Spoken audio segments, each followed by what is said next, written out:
those devotees who worship me in all ways, the Lord says, Krishna says in the Gita, Tesham nityabhiyuktanam, those who are constantly engaged in the thought, in the prayer, in love of God, yogakshema vahamyaham, I take care of them.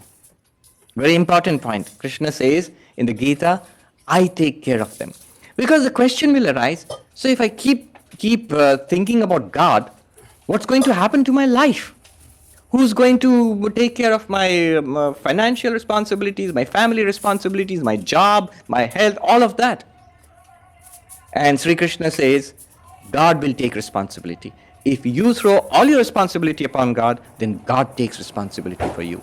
Yoga Kshema here means whatever you need in life, what you need, not greed, but what is needed, that will be supplied by God. And whatever you have in life, who's going to take care of all of this? People in my life, my house, my car, and my dog, who's going to take care? And God says, I will take care of you. I'll take care of you. What you have, I will protect, Kshema. What you do not have, what you require, I shall add unto you. In the Bible also the same thing. It shall be added unto you, whatever you need. Seek first the Lord, and whatever you need on this earth will be added unto you. And Krishna, look at the word Krishna uses there. Vahamyaham. I shall bear, I shall carry it on my shoulders and take to the devotee. Not that I shall grant. Vahami in Sanskrit means I shall carry unto the devotee. I shall protect the devotee, I shall carry it to the devotee. There is a beautiful story about Tulsidas, who wrote the Ramcharitmanas. Tulsidas. He was staying in Kashi, in Banaras at that time. And some rich people had come and given some stuff to him, some gifts to the saint. And the thieves had noticed it, the robbers. Oh, the saint has got nice stuff in his hut. So they wanted to rob him at night. They were keeping a watch. Late in the night, when they were sure that the saint had gone to sleep, Tulsidas had gone to sleep, they began to sneak up to the hut where he lived. They saw two young boys standing with bow and arrow there. Yeah. They're standing, one was a little dark, one was fair. They're standing there and patrolling all around the hut. They withdrew, the thieves withdrew. And then again they came back a little later. Again the same two, very strange, these two wonderful young men standing there with the bow and an arrow. And then in fear they withdrew again. Throughout the night they tried to come close, but then they couldn't. I mean, anybody who knows Tulsidas and Ramayana would know that is Rama and Lakshmana. That is the story. It's a well-known story. Rama and Lakshmana were patrolling the house for. Next morning, because they had the vision of Rama and Lakshmana, the thieves were transformed.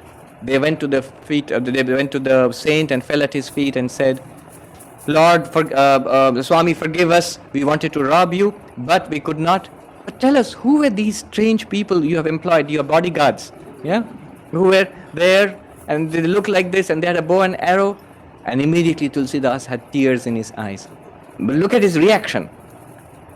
"Oh, because I have accumulated these goods in my house and it's attracting robbers and the Lord is troubled. The Lord has to come and protect me all night long because I am accumulating all this." Immediately he called the poor people of the neighborhood and donated whatever he had in his little hut. Because the Lord should not be troubled. The Lord himself does that. Another beautiful story. Jagannath Mishra, he was a great Pandit and a great Vaishnava in Puri. He wrote a commentary, and not only the Gita, I think most of the Mahabharata probably in Sanskrit. He and his wife used to live there, and he would be a scholar. He would write a commentary on the scriptures in Sanskrit. So when he came to this verse where Krishna says, "Yoga Kshema Vahamyaham," I carry whatever is necessary, and I protect whatever is to be protected for the devotee. Now, the Jagannath Mishra thought, Vahami is too much. I carry is too much. Why should the Lord carry something for the devotee? This is not proper. So he said it must be a mistake. And he cut it out with a pen, on those quills they had. And he wrote, Dadamyaham, I give, I grant. The Lord says, I grant what is necessary for the devotee, not I carry. So he cut it out. Now that day there was no food in their house, and his wife was worried. And she saw, and there was nothing to cook, but she saw this very nice looking young kid coming with a bundle on his head. And when he came and he said, your husband, the Pandit, he has sent all this. This is all. He opened the bundle and she saw all the materials for food, and everything was there. And they would have a sumptuous meal. But she saw, to her horror, a red cut on the boy's face. And she says, "Who did this to you? This is horrible. Who hurt you?" And the boy shrugged. "Your husband did. He cut me across the face." And then he walked away, and she was so heartbroken at this. When her husband returned, and she said, "What's happened to you in your old age? You lost your wits or what? That young boy is so nice, you sent all the food with him, but why did you hit him?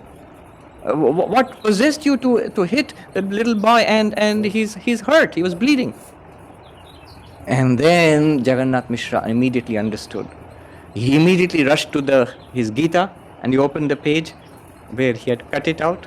Vahamyaham, I bear. He cut it out. He erased that and he put it back as it was. Not that I grant, I bear. It's literally true, my Lord. You bear for your devotees. So, the Lord will take care of life. When Narendranath, he was in very bad condition. His father had died, he didn't have a job, and his family was in debt, and he had younger brothers and sisters to take care of. He was desperate. So he went to Sri Ramakrishna and he said, "You pray to your mother Kali, so at least my family will get something to eat. How can I become a monk or seek for God when my family is starving?" And Sri Ramakrishna said, "Why don't you pray to the mother? I don't pray for such things." So Narendranath said, "Look, you believe in her and you see her and you talk to her, so pray to her. It's not really my thing." The staunch non-dualist. Sri Ramakrishna said, "No, you have to do it. I don't pray for such things." So Narendranath went, and late in the night, and then he came back drunk, as if in ecstasy of love. And Ramakrishna asked him, "What happened?" "When I went there to pray, I had a vision of the Divine Mother. She was there, she's real, she's alive, she's there." "Oh, did you ask?" "Yes, I asked for devotion, for love, for jnana, for knowledge, for dispassion, for detachment from the world, so that I can have one-pointed devotion to God." Ramakrishna said, yeah, that's all right, but did you ask for money and for food for your family?" Narendranath said, "No, how could I? I forgot everything when I saw the mother." Ramakrishna said, "You are more impractical than me. Go back there and ask." So he sent Narendranath back again. The second time the same thing happened. He said, I saw the mother again, but I asked for love and devotion and spiritual knowledge and dispassion, vairagya. Only for spirituality, nothing worldly. Sri Ramakrishna sent him back a third time. It means there's still time. Go back, you young fool. Go and ask. You need money. You need food for you. That's what you wanted, isn't it? Third time also Narendranath came back. I could not ask for that. I can't ask for such things from God. You see, he is a devotee of this higher category we are talking about, who wants nothing from God, even though he needs it. When he goes in front of God, when he goes in front of the Lord, he is not, "I am Narendranath, my mother and my younger brother and sister are starving, we are in debt, I don't have a job, please help me." No. All of that disappears. No matter how much the problems in life, nothing of that in his mind. I love God, I am thine, thou art mine. That's all that he can pray for. Third time also he could not do that. Then Sri Ramakrishna, you see, Yoga Kshema Vahamyam, Sri Ramakrishna said, all right. He was very happy secretly. That's what he wanted from Narendranath. He said, all right, Mota bhat kapore rabhav hobe na, your family will never lack plain food and clothes. He never said that they're going to become millionaires. They'll just get by. I assure you that much. And that they did, definitely. So the Lord takes care of his own. This one-pointedness comes in life. Ananyata, there's a beautiful word, ananyata. One-pointedness comes in life when you lead life like this. One of the factors that we have to take care of is, in Sanskrit they say, anya ashrayanam tyagaha. Give up all other support in life. We have many supports in life. What makes us feel good? I am rich. That's my support in life. I have millions. That's one support. The attitude is no, not wealth. My support is the Lord. Wealth is there today, gone tomorrow. I am young and beautiful and strong. That's there today and gone tomorrow. That's true. I saw the picture of Muhammad Ali, and towards the end, how he became Alzheimer's and Parkinson's, I think. So this one of the strongest, most fierce fighters in the world, trembling, hardly able to control his own body.